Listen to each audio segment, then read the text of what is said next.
Ya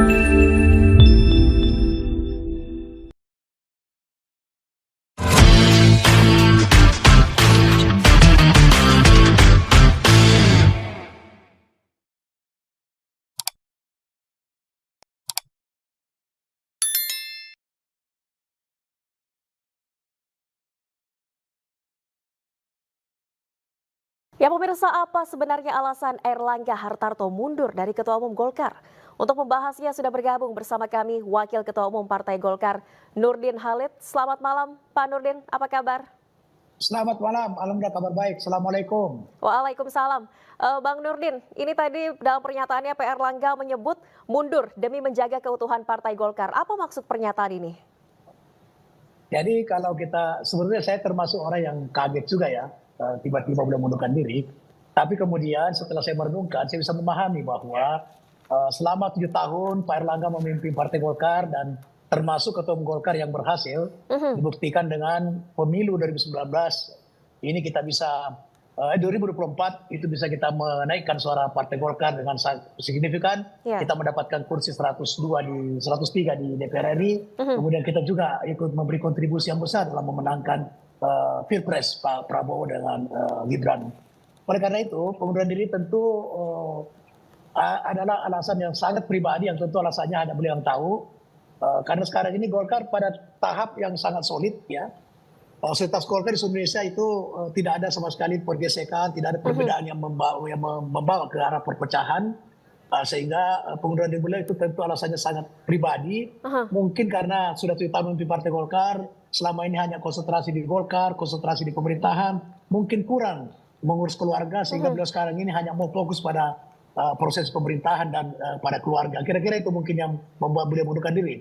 Karena kalau alasan keutuhan partai, tidak ada gejolak sama sekali di antara Partai Golkar. Tidak ada gejolak, Bang Nurdin? Sama sekali tidak ada gejolak, tidak ada perpecahan, apalagi perpecahan. Perbedaan pasti ada, tapi perbedaan selalu diselesaikan dengan musyawarah mufakat.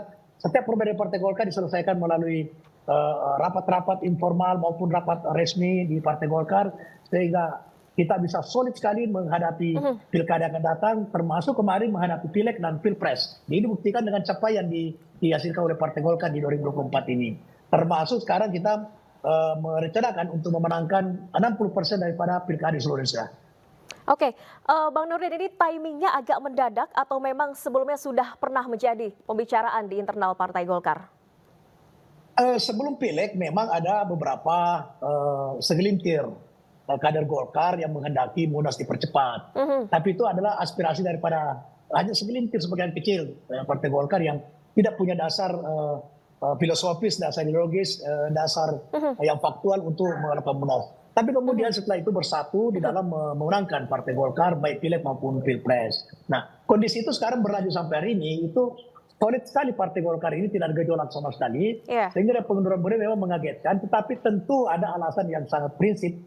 Dan menurut saya menduga bahwa itu alasan sangat pribadi, ya, bukan karena ada tekanan kekuasaan dan sebagainya. Ini adalah sangat pribadi yang mungkin beliau akan hanya konsentrasi pada pemerintahan, konsentrasi untuk mengurus keluarga. Yang selama ini waktu yang sangat tersita hanya untuk pengabdian kepada bangsa dan negara. Oke, Bang Nurdin, isu Pak Airlangga mundur karena ada desakan dari internal Partai Golkar yang menyatakan Pak Airlangga gagal, terutama karena tidak mencalonkan diri di Pilpres. Tanggapannya?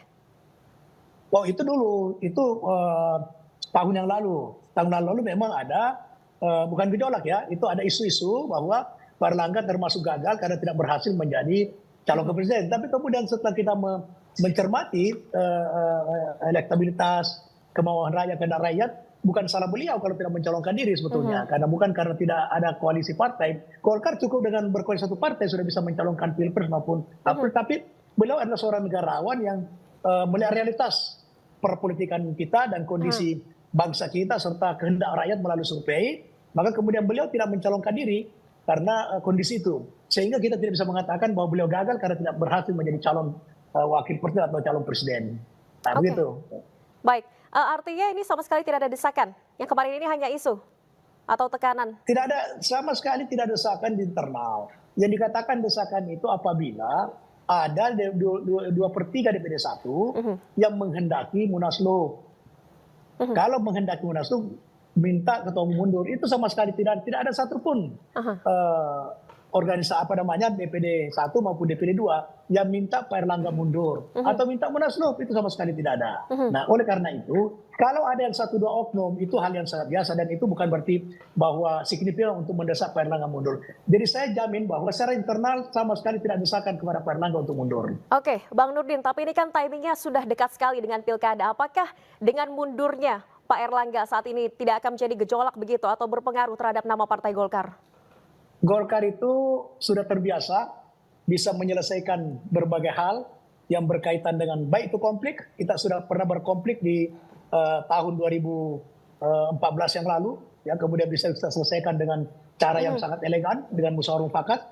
Nah, setiap masalah dalam Golkar sudah sangat pandai dan lihai dalam menyelesaikan permasalahan. Ini insya Allah tidak akan berpengaruh terhadap konsentrasi kita untuk menghadapi pilkada. Karena kita memang waktu pemilu saja 2014 itu 2019 sebelumnya juga sudah ada gejolak, ya, di mana Pak Novanto, di mana kita ada munaslup dan sebagainya. Tapi alhamdulillah kita telah bisa eksis dan Golkar sudah terbiasa dengan menyelesaikan berbagai permasalahan internal dan ini apalagi sekarang ini tidak ada masalah.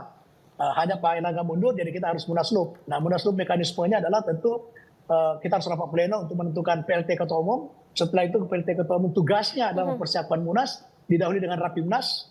Karena kalau kita hendak melakukan Munas dipercepat sebelum waktunya bulan Desember, maka mekanismenya adalah rapat pleno memutuskan Rapimnas memutuskan Munas dipercepat gitu.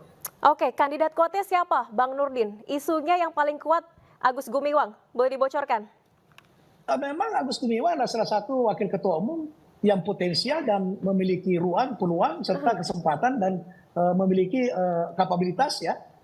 Juga track recordnya beliau sangat bagus, apalagi sekarang sudah masih menteri perindustrian. Track record beliau di partai juga tidak ada catat yang berarti, ya. Beliau juga mantan ketua umum AMPI, jadi beliau ada kader Golkar yang tidak perlu diragukan. Dan saya mendukung kalau Pak GK hendak menjadi PLT Ketua Umum, saya sebagai salah satu wakil ketua umum sangat mendukung Pak Agus Gumiwang untuk menjadi PLT Ketua Umum. Nama Bahlil Lahadalia juga disebut-sebut bisa menjadi pengganti Erlangga, Bang Nurdin. Itu nanti kalau Munas, siapapun kader Golkar, sesuai dengan rasa rumah tangga itu berhak.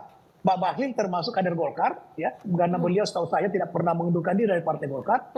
Dan selama ini adalah beliau, saya kenal sebagai kader Golkar dan saya tahu betul, apalagi Pak Bahlil waktu menjadi calon ketua umum AMPI, itu adalah untuk menjadi ketua umum itu harus kader Golkar. Nah, oleh karena itu maka beliau sepengetahuan saya tidak pernah meninggalkan Partai Golkar, sehingga persyaratan kerasa rumah tangga apabila Pak Bahlil tidak maju itu tidak ada jalan untuk menjadi ketua umum Partai Golkar.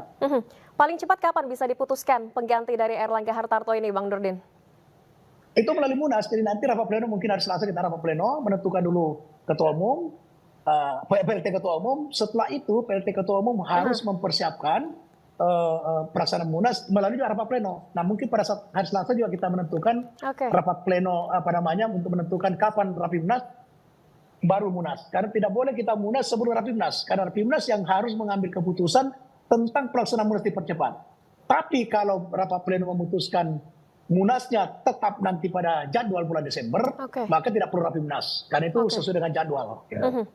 Baik. Terima kasih banyak Bang Nurdin Halid atas informasinya. Tentunya kita sama-sama menantikan siapa sosok yang akan menggantikan Erlangga Hartarto. Terima kasih telah bergabung di iNewsroom. Terima kasih. Bang Nurdin, sehat selalu. Selamat malam. Amin.